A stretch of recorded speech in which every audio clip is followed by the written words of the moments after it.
అంటే మనం బాహ్యంగా చేస్తున్నాం మనం. కానీ అసలు చేయాల్సింది అది.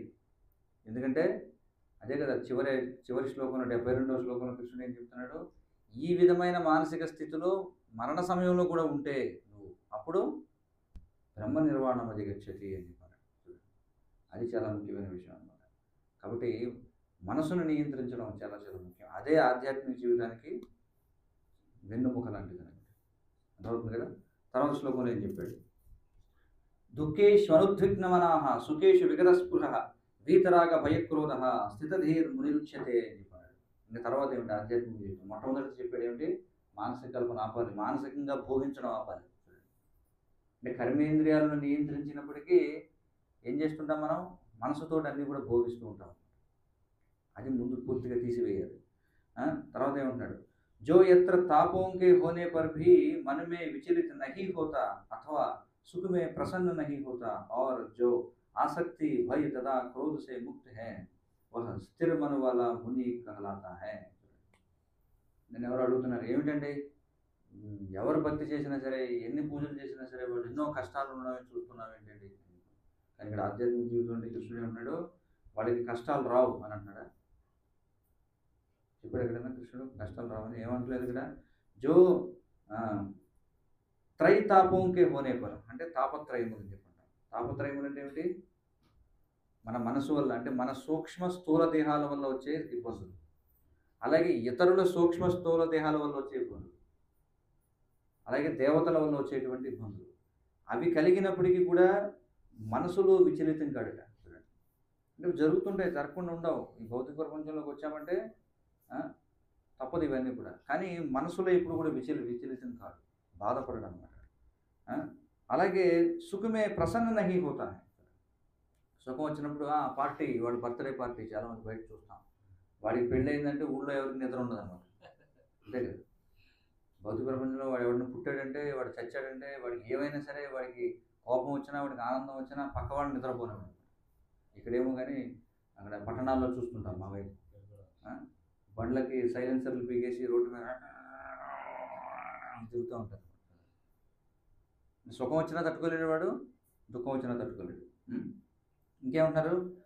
ఆసక్తి భయ తదా క్రోధసే ముక్త హై. చూడండి, ఈ మూడు చెప్తున్నారు. ఆసక్తి, భయం, అలాగే క్రోధం, ఈ మూడింటి నుంచి ముక్తుడై ఉండాలి. మనం ఎన్నో విషయాల పట్ల ఆసక్తి కలిగి ఉంటాం, ఇంద్రియ విషయాల పట్ల. అలాగే మన దగ్గర ఉన్నదేదో పోతుందనేటువంటి భయం. మనం ఏదో సంపాదించుకున్నాం, అది ఆస్తి కావచ్చు, ధనం కావచ్చు, భార్య కావచ్చు, కుటుంబం కావచ్చు, శిష్యులు కావచ్చు, లేకపోతే మనం ప్రచారం చేసేటువంటి ప్రాంతం కావచ్చు, ఏమైనా కావచ్చు, అవి వెళ్ళిపోతాయేమో అనేటువంటి భయం. వాటి వల్ల ఏమవుతుంది? క్రోధం వస్తుంది. స్థిర్ మన వాళ్ళ ముని కహలాతా హై. ఇది రెండో విషయం. తర్వాత ఏమంటాడు?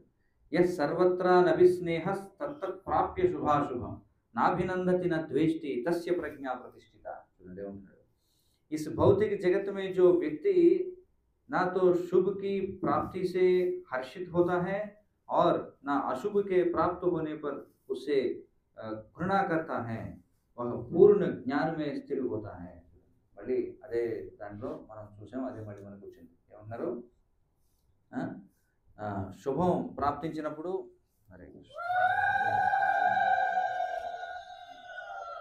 కాబట్టి శుభం ప్రాప్తించినప్పుడు హర్షితుడు కాడు, అలాగే అశుభం ప్రాప్తించినప్పుడు దానిని చిరాకు పడడు అనమాట. ఎందుకని? కారణం ఏంటి చెప్పండి? నాభినందతి అని చెప్పండి. అభినందించడు. కారణం ఏమిటి? అభినందించడు శుభం వస్తే, లేదా నష్టం వచ్చినప్పుడు ద్వేషించడు. కారణం? ఎందుకంటే భక్తుడికి స్పష్టంగా తెలుసు ఈ సుఖం దుఃఖం ఏవి కూడా శాశ్వతం కాదు. ఇప్పుడేదో సుఖం వచ్చింది కదా అని చెప్పి డ్యాన్స్ వేస్తే తర్వాత క్షణంలో ఏమవుతుందో తెలియదు. అంతే కదా. ఏదో దుఃఖం వచ్చిందని ఏడుస్తూ కూర్చోడానికి దుఃఖం కూడా తాత్కాలికమే. కాబట్టి అందుకే ఇప్పుడు కూడా ఎలా ఉంటాడు అతను? స్థిర మనస్కుడే ఉంటాడు. అది సత్వగుణంలో ఉండడం అంటే అర్థం. ఎలాంటి పరిస్థితులు ఉన్నా సరే మన సాధనమైనవన్నీ ఏవైనా జరగవచ్చు. మనకి ఏదో 100 కోట్ల రూపాయలు వచ్చేయచ్చు, లేకపోతే ఉన్నాయన్నీ పోవచ్చు. ఎలా ఉన్నా సరే ఎలా ఉండాలి? అందుకే చైతన్య మహాప్రభు చెప్తున్నారు, కీర్తనీయ సదా హరికి. ఇప్పుడు మనం హరిని సదా కీర్తించగలం. అమానినా మానదేనా చెప్పన్నారు. గౌరవం వచ్చినా గౌరవం లేకపోయినా సరే, తృణాదపి సునీచైన తరూరివ సహిష్ణున. ఇవన్నీ మనం సాధన చేయాలి. మనం మన జీవితంలో మనం నేర్చుకుంటున్నాం మనం కదా ఇవన్నీ. కాబట్టి ఇవన్నీ మనం పొరపాట్లు చేస్తుంటాం, మళ్ళీ దాన్ని సర్దుబాటు చేసుకుంటారు, శాస్త్రం చదువుకుంటారు. ఓ నేను పూర్వం ఇలాంటి సంఘటన వచ్చినప్పుడు నేను ఇలా స్పందించాను, సరే ఈసారి నేను ఆ విధంగా స్పందించకూడదు, ఈసారి జాగ్రత్తగా ఉండాలి. అంతే కదా. ఏదన్నా చిన్న పిల్లవాడు నడక నేర్చుకునేటప్పుడు వెంటనే లేచి నిలబడి నడుస్తాడా? లేదు, పడిపోతుంటాడు అనేక సార్లు. అలాగే మనం కూడా మన జీవితంలో ఎన్నోసార్లు పతనం అయిపోతుంటాం. పతనం అంటే ఇక్కడ చెప్పేది ఆధ్యాత్మికంగా అంటే మానసికంగా కావచ్చు, లేదా శారీరకంగా కావచ్చు, ఏమైనా కావచ్చు. కానీ మనం ఎప్పటికప్పుడు పాఠం నేర్చుకుంటూ ఉండాలి. అది ఇక్కడ చెప్తున్నారు. తర్వాత యదా సంహరతే చాయం కూర్మోంగానీవ సర్వశః ఇంద్రియాణి ఇంద్రియార్థేభ్యస్తస్య प्रज्ञा प्रतिष्ठिता। जिस प्रकार कूर्म जिस प्रकार कूर्म अपने अंगों को संकुचित करते खोल के भीतर कर लेता है, उसी तरह जो मनुष्य अपने इंद्रियों को इंद्रिय विषयों से खींच लेता है, वह पूर्ण चेतना में దృఢతా పూర్వక స్థిర होता है। ఇది భక్తుడు అభ్యసించాల్సింది. ఎందుకంటే మనం బయట వాళ్ళకి ఈ విషయం తెలియదు, ఎవరైతే లౌకికమైనటువంటి వ్యక్తులకి. కానీ మనం ప్రచారం నిమిత్తం బయట తిరుగుతూ ఉంటాము, లేదా మనం మన సంపాదన కోసం బయట తిరుగుతుంటాం. మనం భక్తులమే కానీ మనం గృహస్థ జీవనాన్ని గడపాలి, లేదా బ్రహ్మచారి వానప్రస్థుడు లేదా సన్యాసి అయితే ప్రచారం కోసం తిరగాలి. ఏ విధంగా చూసినా ప్రతి ఒక్కరూ లౌకికమైనటువంటి ప్రపంచంలో తిరగాల్సిందే. మరి తిరిగేటప్పుడు ఏం చేయాలి మనం అంటే తాబేలులాగా వ్యవహరించాలి. అంతేగాని మనం ఆ యొక్క శబ్ద స్పర్శ రూపరసగంధాలు ఏవైతే ఉన్నాయో వాటి చేత అవి మనల్ని ఎత్తికెళ్ళిపోకూడదు అన్నమాట. ఏదన్నా హోర్డింగ్ కనిపించింది, లేకపోతే ఏదైనా మంచి వాసన వచ్చింది, బాగుంది, లేదా ఏదైనా సుందరమైనటువంటి దృశ్యం కనిపించింది, అలా ఏం చేయాలట? ఎక్కడ ఇంద్రియాలను ఉపయోగించాలి, ఎక్కడ వాటిని వెనక్కి లాగాలి, ఖీంచలేదా వెనక్కి ఎక్కడ తీసుకోవాలి అనేది ప్రతిరోజు మనం చేసే పని. ప్రతిరోజు మనం అడుగు బయటకు పెట్టామంటే ఇవన్నీ మనం చేయాల్సి ఉంటుంది. అంతేగాని కనిపించింది కదా అని చూద్దాం, వాసన వచ్చింది కదా అని చెప్పి దాన్ని ఆగ్రహణిద్దాం, లేకపోతే ఎవరో ఏదో ఇచ్చారు కదా అని తిందాం. ఆధ్యాత్మిక జీవితంలో మనం దీక్ష తీసుకున్నాం, ఇవన్నీ చేసాం, ఎవరింటికో వెళ్ళాం, వాళ్ళ బంధువులు వాళ్ళు ఏదో పెట్టారు, కాదనలేక తినేస్తాం, అలా కుదరదు, అవుతుంది కదా. ఇవన్నీ చాలా ఖచ్చితంగా మనం పాటించాలన్నమాట. తర్వాత ఏమంటున్నారు? విషయా వినివర్తంతే నిరాహారస్య దేహినః రసవర్జ్యం रसोप्यस्य परम दृष्ट्वा निवर्तते। देहदारी जीव इंद्रिय भोग से भले ही निवृत्त हो जाए, पर उसमें इंद्रिय भोगों की इच्छा बनी रहती है, लेकिन उत्तम रस के अनुभव होने से ऐसे कार्यों को बंद करने पर वह भक्ति में स्थिर हो जाता है। మరి భక్తిలో మనం నిలవాలంటే ఏం చేయాలి చెప్పండి? భక్తిలో మనం నిలిచి ఉండాలంటే ఏం చేయాలి? ఇక్కడ చెప్పారు, ఏం చెప్పారు? ఎప్పుడూ కూడా పైకి వెళ్ళడానికి ప్రయత్నిస్తేనే కనీసం ఉన్న చోట ఉండగలుగుతాం. ఇప్పుడు తాటి చెట్టు, కొబ్బరి చెట్టు ఎక్కేవాళ్ళు ఉంటారు, వాడు జారిపోకుండా ఉండాలంటే ఏం చేయాలి? పైకి ఎక్కడానికి ప్రయత్నించాలన్నమాట. ఎప్పుడైతే మనం చూడండి నీళ్లు నిలవైపోతాయో అవి కుళ్ళిపోతాయి, అంతే కదా. ఇప్పుడు ఏమైపోతూ ఉండాలి? ప్రవహిస్తూ ఉండాలన్నమాట. అలాగే మనం కూడా ఏమిటంటే ఎప్పుడు పైకి వెళ్ళడానికి ప్రయత్నం చేస్తే కనీసం ఉన్న చోటనే ఉంటాం.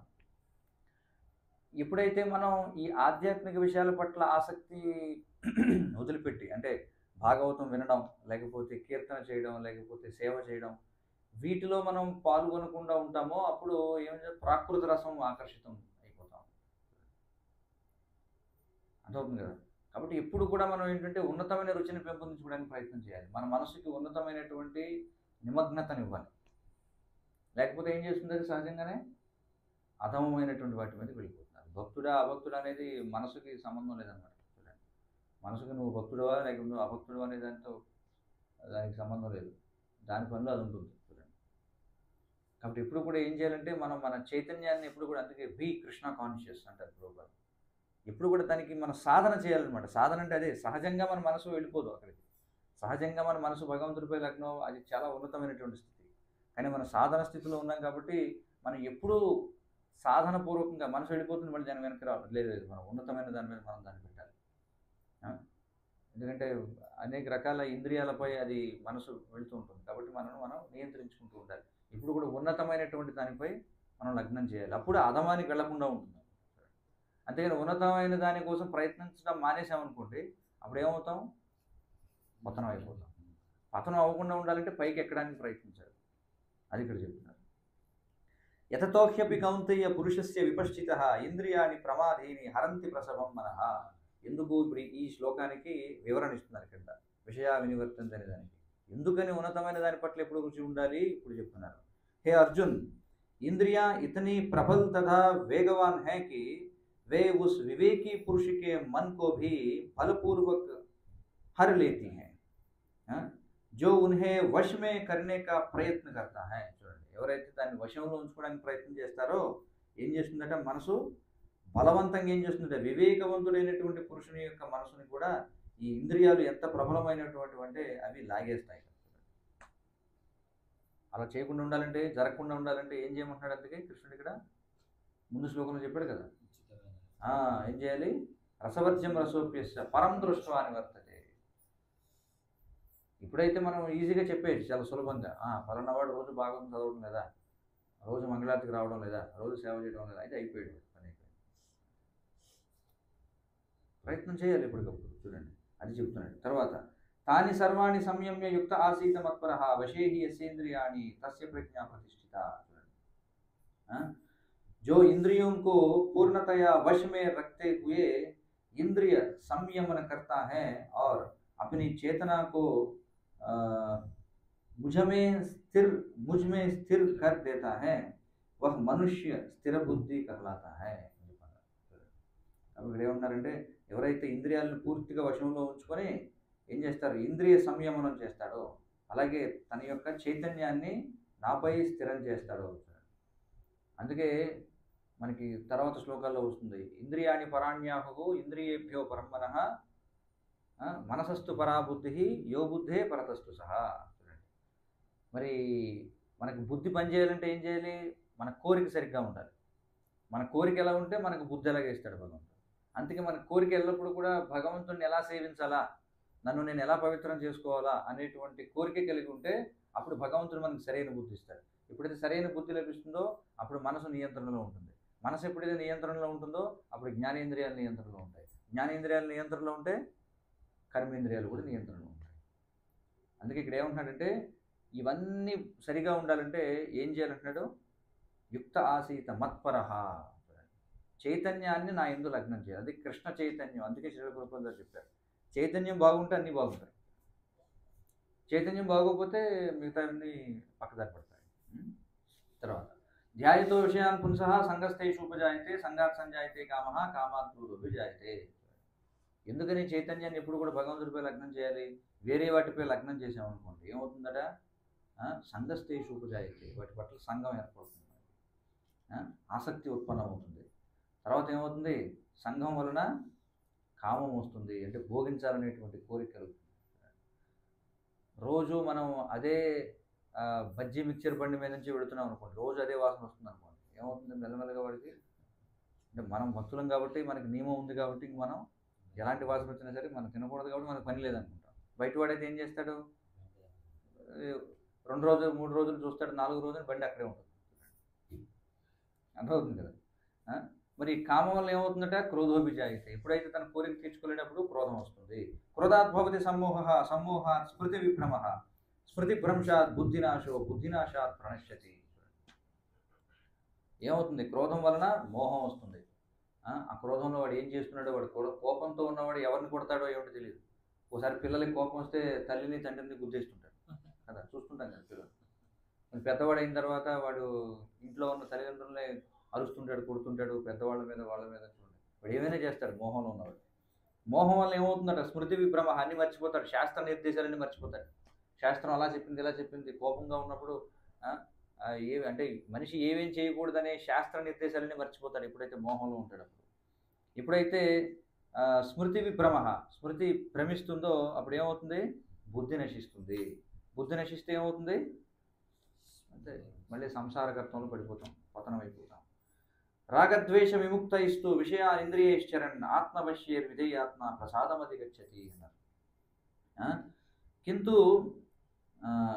किंतु समस्त राग तथा द्वेष में मुक्त एवं अपनी इंद्रियों को संयम द्वारा वश में करने में समर्थ व्यक्ति भगवान की पूर्ण कृपा प्राप्त कर सकता है। చూడండి చాలామంది మనం ఏమంటారంటే ప్రభుజీ మీ ఆశీర్వాదం కావాలి, నన్ను దీవించండి, మీ కృప ఇవ్వండి, నన్ను ఈ సంసార సాగరం నుంచి దాటించండి.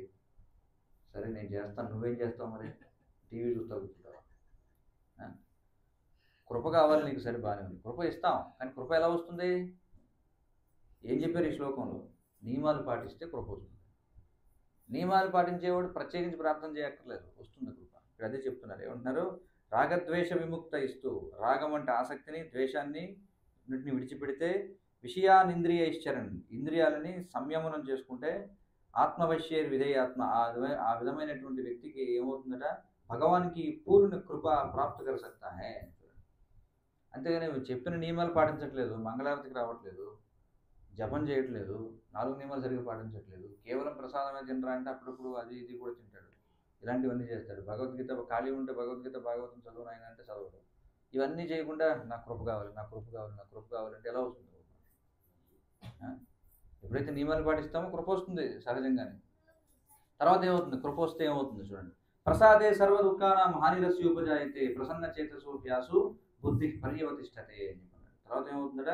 इस प्रकार से कृष्ण भावनामृत में तुष्ट व्यक्ति के लिए संसार के तीनों ताप नष्ट हो जाते हैं और ऐसी तुष्ट चेतना होने पर उसकी बुद्धि शीघ्र ही स्थिर हो जाती है. ఇప్పుడు నియమాలు పాటించడం వల్ల భగవంతుడి కృప వస్తుంది. భగవంతుడి కృప వల్ల అతడు ఏమవుతాడు? సంసారంలో ఉన్నటువంటి త్రివిధ తాపత్రయాలని కూడా అతడు దాటగలుగుతాడు. చూడండి, ఆ విధంగా సంతుష్ట చైతన్యంతో ఉంటాడు. అప్పుడు అతని బుద్ధి ఏమవుతుందట? స్థిరంగా ఉంటుంది. దాన్ని వ్యవసాయాత్మిక బుద్ధి అని చెప్పుకుంటారు. అంటే ఇంకా విచలితం కాదనమాట బుద్ధి. తర్వాత చూడండి, అలా చేయకపోతే ఏమవుతుంది? ఎవరి బుద్ధి అయితే స్థిరంగా ఉండదో ఏమవుతుంది? నాస్తి బుద్ధిరయుక్తస్య నచా యుక్తస్య భావన నచా భావయత శాంతి అశాంతస్య కుతః సుఖం. చూడండి, మరి ఎవరి బుద్ధి అయితే భగవంతునిపై ఉండదో, జో కృష్ణ భావనామృతమే పరమేశ్వర్ సే సంబంధిత నహి హై. కాబట్టి కృష్ణ భావనామృతం ఉండడం అంటే ఏమిటో చూసాం ఇప్పటి వరకు. అలా లేకపోతే ఏమవుతుందట? నహి హై उसकी ना तो बुद्धि दिव्य होती है और ना ही मन स्थिर होता है, जिसके बिना शांति की कोई संभावना नहीं है. शांति के बिना सुख हो भी कैसे हो सकता है? బుద్ధి భగవంతుని లేవు. నాస్తి బుద్ధి అయుక్తస్య, యుక్తము అంటే ఏంటి? అనుసంధానమై ఉండాలి మన బుద్ధి. నచాయుక్తస్య భావన, అలాంటి వాడికి వాడి ఆలోచనలు సరిగా ఉండవు. సరైనటువంటి ఆలోచనలు లేవు, మనసు సరిగా నియంత్రణ లేకపోతే శాంతి అనేది లేదు. శాంతి లేకపోతే సుఖం ఎలా వస్తుంది అని చెప్పుకుంటున్నాను. కాబట్టి సుఖంగా ఉండాలి. ఎవరన్నా అన్నా ఏ సుఖం లేదండి జీవితంలో, ఇదిగో ఇవన్నీ ఆచరించని చెప్పాలి. ఊరికే ఏదో వచ్చి కొబ్బరికాయ కొట్టేసి లేదో ఒక దీపం ఇచ్చేసి గుడి చుట్టూ తిరిగేస్తే కాదనమాట. అవి చేయాలి, కానీ వాటికంటే ఇంకా ముఖ్యం ఏమిటి? ఆచరణలో పెట్టాలి ఇవన్నీ. అందుకే దివ్య జ్ఞానం, దాని గురించి మళ్ళీ మళ్ళీ మనం చెప్తున్నాం. తర్వాత ఏమంటున్నారు? ఇంద్రియాణం హి చరతాం యన్మనోను విధీయతే తదస్య హరతి ప్రజ్ఞాం వాయుర్నామ మివాంబసి. ఇవన్నీ చేస్తున్నప్పటికీ కూడా చూడండి, जिस प्रकार पानी में तैरती नाव को प्रचंड वायु दूर बहा ले जाती है, उसी प्रकार विचरणशील इंद्रियों में से कोई एक जिस पर मन निरंतर लगा रहता है मनुष्य की बुद्धि को हर लेती है. ఒక్క ఇంద్రియం చాలు మనిషిని నాశనం చేయడానికి కదా. మనం చూస్తాం ఏమిటి, వేటగాళ్ళు లేడీని పట్టుకోవడానికి ఏం చేస్తారు? మురళి వాయిస్తారు. మురళి వాయించగానే దాని చెవులు ఇలా నెక్కి పొడుచుకుంటారు అనమాట. స్టన్ అయిపోతుంది అనమాట. బా ఏమిటి సంగీతం, ఎక్కడి నుంచి వస్తుంది అంటే వాడు అలా వాయించుకుంటూ వాయించుకుంటూ వాయించుకుంటూ దగ్గర దాకా వెళ్ళి దాన్ని పక్కన పెట్టి వాణం తీసి పట్టమని కొడతారు. చేపలను ఎలా పట్టుకుంటారు? చేపలను ఎలా పట్టుకుంటారు? గాలం వేస్తారు. అప్పటికే నీళ్ళల్లో అన్ని రకాల చెత్త ఉంటుంది. అప్పటికే చూడండి, అందుకే మొన్న మనుస్మృతిలో ఎక్కడో శ్లోకం ఏం చెప్పారంటే, చేప తిన్నవాడు సకల జీవులను తిన్నట్టేనట. ఎందుకని? ఎందుకంటే చేప ఆ నీళ్ళల్లో పడేసే సకల జీవులను తింటుంది కాబట్టి అది తింటే అన్ని తిన్నట్టే. అన్నీ ఉన్నా ఇంకా దానికి వెరైటీ కావాలన్నమాట. చూడండి, ఊళ్ళో అన్ని రకాల రెస్టారెంట్లు ఉంటాయి, కానీ ఇంకొకటి ఎవడో ఏమిటది తమిళనాడు కుస్కా అని చెప్పి ఏదో బోర్డు పెడతాడండి. అదేదో కొత్తగా ఉంది, వెరైటీ తిందామని అక్కడికి పెడతాడు. ఏమవుతుంది? అది ఏదో వెరైటీగా వేలాడుతుంది కదా అని వీళ్ళు చేప పట్టుకుంటుంది, లాగేస్తాడు. అయిపోతుంది. ఏనుగుని ఎలా పట్టుకుంటారు? ఒక స్త్రీ ఏనుగుని ఏం చేస్తారు, ముందు నడిపిస్తుంటారు, దాని వెనకాల పురుష ఏనుగు ఏం చేస్తుంది, వెనకాల పడుతూ ఉంటుంది, మధ్యలో ఎక్కడో గొయ్యి తీసుకుంటుంది, అందులో పడుతుంది అయిపోయింది. మరి భ్రమరం ఎలా మరణిస్తుంది? చక్కటి పద్మం ఇచ్చుకుంటుంది, అందులో సుగంధం వస్తుంటుంది, అది వెళ్ళి అందులోనే వెళ్ళి అలాగే పడిపోయి వాసన చూస్తే ఆ వాసనకి అలాగే ఆకర్షణ అయిపోయి అక్కడే పడుకుంటుంది, ఈలోపు మూసుకుంటుంది, చనిపోతుంది. అర్థమవుతుంది. సో స్పర్శ వల్ల ఒకటి, రుచి వల్ల ఒకటి, వాసన వల్ల ఒకటి, అలాగే ఈ యొక్క శలాకములు మనం ఏమంటాం, మిడతలు ఏం చేస్తాయి, మనం రాత్రి సమయంలో దీపం వెలిగించామనుకోండి అనేకమైనటువంటి పురుగులు చనిపోతుంది, ఎందుకంటే దానికి ఆకర్షణ అనమాట. ఏదో లైట్లు వెలుగుతున్నాయి, ఏదో చూద్దాం అంటే చూడాలనే ఆతృతలో చూసి చచ్చిపోతుంది. ఇలా ఒక్క ఇంద్రియం చాలు చంపేయడానికి. మనిషికి మొత్తం 5 ఇబ్బంది. ఒక్కో జీవికి ఒక్కో ఇంద్రియం అయితే మనిషికి 5 ఉన్నాయి. అందుకే ఇక్కడ చెప్తున్నాడు ఒక్క ఇంద్రియం చాలు నాయన పడిపోవడానికి అని చెప్పి. తర్వాత తస్మాద్యస్య మహాబాహో నిగృహీతాని సర్వశః इंद्रियाण इंद्रियार्थेभ्य तस्य प्रज्ञा प्रतिष्ठिता। अतः हे महाबाहु, जिस पुरुष की इंद्रियां अपने अपने विषयों से सब प्रकार से विरत होकर उसके वश में हैं, उसी की बुद्धि निस्संदेह स्थिर है। కాబట్టి ఆధ్యాత్మిక జీవితానికి అత్యంత ముఖ్యమైనటువంటిది ఏమిటి? ఇంద్రియ నిగ్రహము. వాడు ఎవరైతే ఉన్నాడో ఆ విధంగా ఇంద్రియాలను నిగ్రహించేవాడు వాడు స్థిరుడిగా చెప్పబడతాడు. యానిషా సర్వభూతానాం తస్యాం జాగృతి సంయమి యస్యాం జాగృతి భూతాని సానిషా పశ్యతే మునేహే. కాబట్టి లౌకికమైనటువంటి వాళ్ళు ఆసక్తి చూపించే వాటిలో మనం ఆసక్తి చూపించకూడదు. మనకి దేని పట్ల ఆసక్తి ఉందో లౌకికులకి అందులో ఆసక్తి ఉండదు కదా.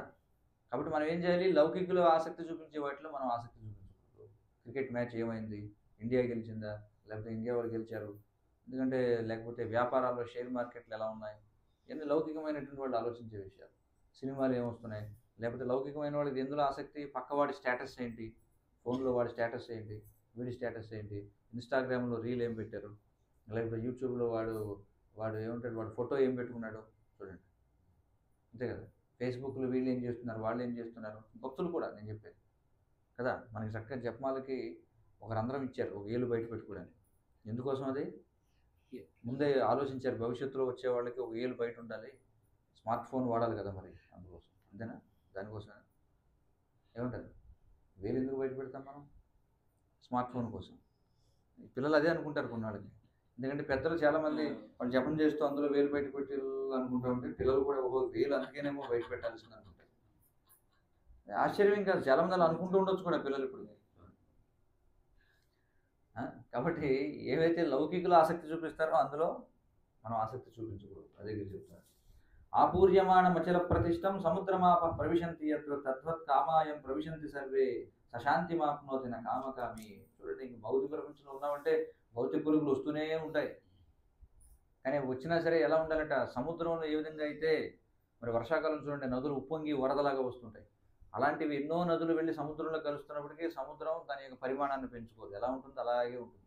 అలాగే మనం కూడా నిశ్చలంగా ఉంటాం. కోరికలు రావని చెప్పట్లా ఇక్కడ. ఈ ప్రపంచంలో ఉన్నామంటే తప్పదు, వాసనలు వస్తాయి, దృశ్యాలు కనిపిస్తాయి, శబ్దాలు వినిపిస్తాయి, స్పర్శలు తగులుతుంటాయి, రుచులు ఇవన్నీ ఉంటాయి. కానీ ఏం చేయాలట? నిశ్చలంగా ఉండాలి, ప్రభావితం కాకూడదని చెప్పుకుంటున్నాడు. విహాయ కామాన్య సర్వాన్ పుమాంశరతి నిస్పృహ నిర్మమో నిరహంకార సశాంతిమతి గచ్చతి. इंकेमंटारू, जिस व्यक्ति ने इंद्रिय तृप्ति की समस्त इच्छाओं का परित्याग कर दिया है, जो इच्छाओं से रहित रहता है और जिसने सारी ममता त्याग दी है तथा अहंकार से रहित है, वही वास्तविक शांति को प्राप्त कर सकता है. కాబట్టి అదనమాట, పూర్తిగా ఇంద్రియముల యొక్క సమస్తమైనటువంటి ఇచ్చలను కూడా విడిచిపెట్టాడు. చూడండి, ఇదే సాధన అంటే. ఇదేమన్నా ఓకే ఇవాళ విన్నాం కాబట్టి బయటికి వెళ్ళి ఇంకా పరిపూర్ణం అయిపోతుంది. ఇది ఇక్కడ చెప్పినవన్నీ ఏం చేయాలి? ఇవన్నీ చేయాలంటే సాధన చేయాలి. అందుకే సాధన అని చెప్పన్నారు. మనం చేసేది సాధన భక్తి. సహజంగా ఎవరు ఇవన్నీ ఆ స్థితిలో ఉండలేరు. అందుకే సాధన. మరి ఈ సాధన కొన్ని దశాబ్దాలు పట్టొచ్చు, కొన్ని జన్మలు పట్టొచ్చు, చెప్పలేము. కొంతమంది కొన్ని జన్మలు పట్టొచ్చు ఏది ఈ స్థితికి రావడం కోసం. ప్రతి జన్మలో దీక్ష తీసుకుంటూనే ఉండొచ్చు బహుశా, చూడండి, అయినా ఇంకా స్థితికి రాకపోతుండొచ్చు. చూడండి, అంత సులభం కాదనమాట ఇవన్నీ కూడా. అందుకే ఎప్పుడు కూడా మనం ప్రయత్నపూర్వకమైన సాధన చేయాలన్నమాట. ఏదో చేస్తున్నాం, ఏమంటారు దాన్ని, గుంపులో గోవిందం అన్నట్టుగా ఉండకూడదు అనమాట. చూడండి, గుంపులో గోవిందం అంటే ఏంటి, ఊరికే గుంపులో ఉంటాడు తోసుకెళ్ళిపోతుంటారు జనం. అలా ఉండకూడదు, మనం కొంచెం ప్రయత్నం చేయాలన్నమాట మనం కూడా. ఆ? కాబట్టి అదే చెప్తున్నారు. సో ఈ విధంగా ఏషా బ్రాహ్మీ స్థితి పార్థనైనా ప్రాప్య వంశతి స్థిత్వాస్యామంతకాలేపి బ్రహ్మ నిర్వాణం ముచ్యతి. ఇప్పుడు చివరి శ్లోకం చెప్పాడు. ఇప్పుడు నేను చెప్పింది ఏదైతే ఉందో, యహ్ ఆధ్యాత్మిక తదా ఈశ్వరీయ జీవన్ కా పద, ఇది ఆధ్యాత్మిక జీవితం. అంతేగాని బయట మనం చూస్తాం, వాడు కూడా ఆధ్యాత్మిక జీవితాన్ని గడుపుతున్నానే అంటాడు, కానీ వాడిని ఈ ఈ అద్దం నుంచి చూడాలి. వాడు ఆధ్యాత్మిక చూడండి, ఒకసారి లెన్స్లో పెట్టి ఇలా చూస్తుంటాం. అలాగే ఈ 17 శ్లోకాలను పెట్టి ఇలా చూడాలన్నమాట. వీడు ఆధ్యాత్మిక జీవితం గడుపుతున్నాడా లేకపోతే ఏం గడుపుతున్నాడా. ధ్యానం చేస్తాం, మేము ధ్యానం చేస్తాం, మధ్య మధ్యలో టీ కాఫీ తాగుతాం. చాలామంది ఉంటారు కదా, వాళ్ళు మనకే నియమాలు చెప్తుంటారు అన్నమాట. మీరు అలా చేస్తారు, ప్రభు ఏదో చెప్తున్నారు. ఎవరో ఒక వర్గం వాళ్ళు ఉంటారట, వాళ్ళు ఏమంటారు, కోడి మాంసం తినరట, బాతు మాంసం తింటారట, తులసి చేసింది ఏదో తీసుకోరట. వాళ్ళకి వాళ్ళు ఏదో మేము ఆధ్యాత్మిక జీవితాన్ని గడుపుతున్నాం అంటున్నారు. అలాంటి వాడికి ఈ 17 శ్లోకాలు లెన్స్లో చూడాలన్నమాట. వీడు నిజంగా ఆధ్యాత్మికవాదా లేకపోతే. భక్తుడిని కూడా ఇలాగే చూడాలి. మెడలో ఇంత పెద్ద కంటిమాల వేసుకుని ఉండొచ్చు, లేకపోతే మంచి వేషధారణ ఉండొచ్చు. 17 శ్లోకాలు మనకు తెలిసి ఉండాలి, మెడలో వేసుకోవాలన్నమాట 17 శ్లోకాలు. దాని ద్వారానే ప్రతి భక్తుడిని మనం నిర్ణయించాలి, వీడు ఏం చేస్తున్నాడు ఏం చేయట్లేదు.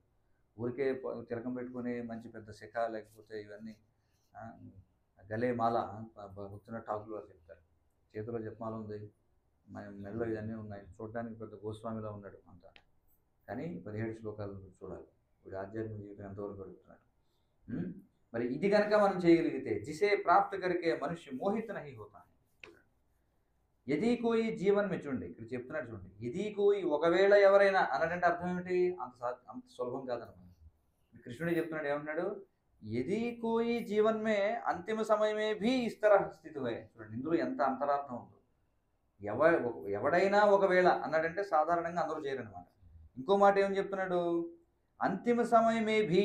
చూడండి, చాలామంది ఏం చేస్తారు, ఎవరో ఒక భక్తుడి గురించి మేము చెప్పుకుంటాం, ఆ భక్తుడు దారి తప్పాడు, నియమాలు పాటించట్లేదని చెప్పి. ఊరికే ఉత్సాహంతో దీక్ష ఇచ్చారు కదా, 4-5 ఏళ్ళు చేయొచ్చు, కానీ జీవితాంతం కొనసాగించాలి. అందుకే ఇక్కడ ఏమంటున్నారు, జీవనికి అంతిమ సమయమే భీ ఇస్తర స్థితి హో. ఒకవేళ చివరి శ్వాస వరకు అతడు ఇదే చైతన్యాన్ని కొనసాగించగలిగితే, తో భగవద్ధాం మే ప్రవేశ కర్ సక్తా హై, భగవద్ధామంలో ప్రవేశించగలుగుతారు. అర్థమవుతుంది కదా, అది ఆధ్యాత్మిక జీవనం అంటే. ఊరికే ఆధ్యాత్మిక జీవనం గడుపుతున్నాం అని కాదనమాట. ఇవన్నీ కూడా మనం చూసుకుంటూ ఉంటాం. హరే కృష్ణ కృష్ణ కృష్ణ హరే హరే, హరే రామ రామ రామ హరే. అరగంటలో అయిపోయింది. భగవద్గీత యథాతథం కి జయ. జగద్గురు శ్రీల ప్రభుపాదికి జయ.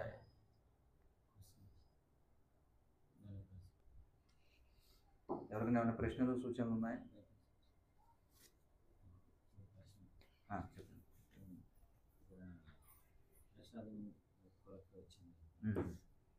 బీహార్ యాత్ర ప్రసాదం లభించినప్పుడు ఇప్పుడు ఈ కేరళ ఆఫర్ చేయలేకపోతున్నాం, అది ట్రైన్ మీద తీసుకుంటున్నాం. ఏమేమి తీసుకుంటుంటారు? అరటిపళ్ళు ఉంటాయి, బెల్లం వేసేసి ఒక. అంటే చూడండి, మనకి ముందే ఒకవేళ అలాంటి పరిస్థితులు వస్తాయని తెలిసినప్పుడు మనం దానికి సిద్ధంగా ఉండడం మంచిది. అంటే మనకు తెలుసు, ఇప్పుడు ఇలా బీహార్ వెళ్తున్నాం లేకపోతే జార్ఖండ్ వెళ్తున్నాం, అక్కడ మనకు దొరకపోవచ్చు అని అనుకున్నప్పుడు ఆల్రెడీ ఇంతకు ముందు వెళ్ళి ఉంటారో అది తెలిసి ఉంటుంది. కాబట్టి మళ్ళీ సరే వెళ్ళినప్పుడు ఏర్పాటు చేసుకుని చక్కగా భగవంతుడికి నివేదన చేసి పట్టుకెళ్ళి అలా చేసుకోవచ్చు.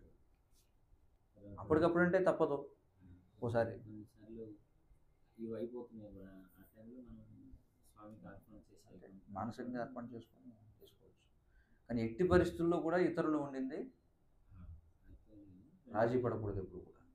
రెండోది, ఇప్పుడు వేసవకాలంలో బీహార్ వెళ్ళినప్పుడు ఎక్కువగా చెరుకు రసాన్ని స్వీకరించండి అన్నట్టుగా. అంటే ఎంతగా హాట్గా ఉందంటే మరి అవి పిల్లకాయలందరూ కూడా వచ్చింది. అంటే అది పర్వాలేదు బట్ ఇప్పుడు అయింది. మనం చాలా అప్పుడు ముడిలు కూడా తీసుకుంటాం. మనకి అవి ఇది ఏంటి ఊరిపోయి మరమరాలా ఓకే. దొరకకపోతే అందుకే నేనేమంటున్నానంటే అదే మరి అయిపోతే ఏంటి పరిస్థితి అంటే కొంచెం సమయం తీసుకొని దాన్ని మానసికంగా నివేదన చేసేనా. అది మనసుకి అవుతుంది. బట్ ఈ చూడాలి అటుకులు మరమరాలు అయితే ఫ్రై అవుతాయి. యాక్చువల్గా బృందావనంలో ఒకసారి అవి చేసినప్పుడు ఏం దొరక పాలును మురమరాలు తీసుకున్నాం. పరిస్థితి వల్ల మరి ఇప్పుడు ఏం పరిస్థితి అది వండన్నది ఏదైనా సరే మనం పరిస్థితిని బట్టి మానసికంగా నివేదన చేసుకొని తీసుకోవచ్చు. కానీ వండింది ఒక్కోసారి ఇప్పుడు ట్రైన్లో అమ్ముతుంటారు, వేరుశెనగ గుళ్ళు వేయించి అమ్ముతుంటారు. అలాంటి కొంతమంది భక్తులు తినేస్తుంటారు. కొంతమంది భక్తులు ఏమనుకుంటారంటే ఇది మనుషులు తయారు చేసింది కాదు కదా, మిషన్లు తయారు చేసింది కదా, కాబట్టి అందులో అతి తెలివి అనమాట. ఇందులో చైతన్యం ఏం కలవదు కదా, బిస్కెట్లు ఇలాంటివి ఉంటాయి, అవి మిషన్ తయారు చేసింది కదా, అది కలుషితం కాదు కదా. అలాంటి పనులు చేయకూడదు. పచ్చళ్ళు ఊరగాయలు తింటారు కొంతమంది భక్తులు, అడిగితే ఇది మనుషులు చేసింది కదా, మిషన్ చేసింది కాదన్నమాట. సో అత్యవసర పరిస్థితుల్లో ఒకసారి గురు మహారాజ్ చెప్తారు, ఎప్పుడో ప్రారంభం, ఇప్పుడంటే మనకి ఎక్కడ పెడితే అక్కడ ఇస్కాన్ విస్తరించిపోయింది, ఎక్కడికెక్కడ అవకాశం ఉంది. మరి గురు మహారాజు గారు ప్రచారం చేసిన రోజుల్లో 1970లో ఎక్కడ భక్తులు ఉండేవారు కాదు. మరి ఏం చేసేవారు, శాకాహారం తినేవాళ్ళు ఇంటికి వెళ్ళి అక్కడ వాళ్ళకి చెప్పి, అమ్మ కనీసం ఈరోజు మీరు స్నానం చేసి కొంచెం వండి ఇస్తే మేము నివేదన చేసుకుంటామని చెప్పి చేసేవారు. అప్పుడు అత్యవసర పరిస్థితి. ఇప్పుడు ఆ అత్యవసర పరిస్థితి లేదు, మన ఉద్యమం అత్యవసర పరిస్థితిలో లేదు. కాబట్టి మనం జాగ్రత్తగా అన్నీ ఏర్పాటు చేసుకొని చేసుకోవాలి. అయినా ఏదో పరిస్థితి వస్తే ఆ విధంగా చేసుకోవచ్చు. హరే కృష్ణ.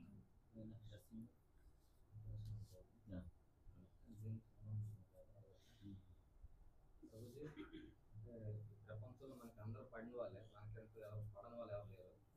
సో కొంతమంది మనకి వీడు నాకు పడడు అన్నట్టుగా మనకు చూసి మనకి అంటే పిన్ పొడిచినట్టుగా, అంటే కాంట్రవర్సీ చేసినట్టుగా, రెచ్చగొట్టినట్టుగా కొన్ని డైలాగ్స్ మనల్ని వాడతారు.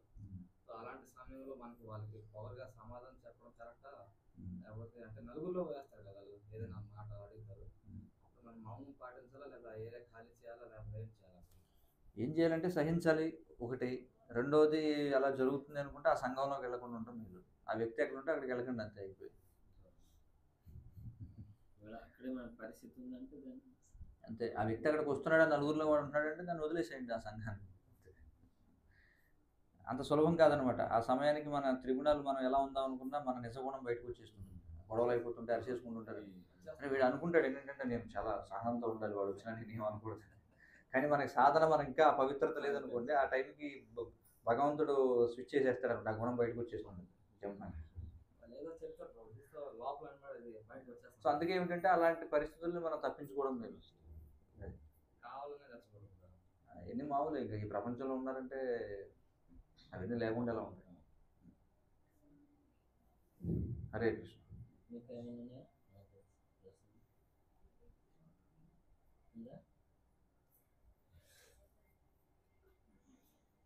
శ్రీల ప్రభుపాద కీ జై.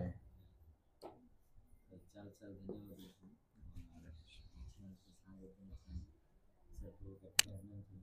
హరే కృష్ణ హరే కృష్ణ. బాగా పాడారు.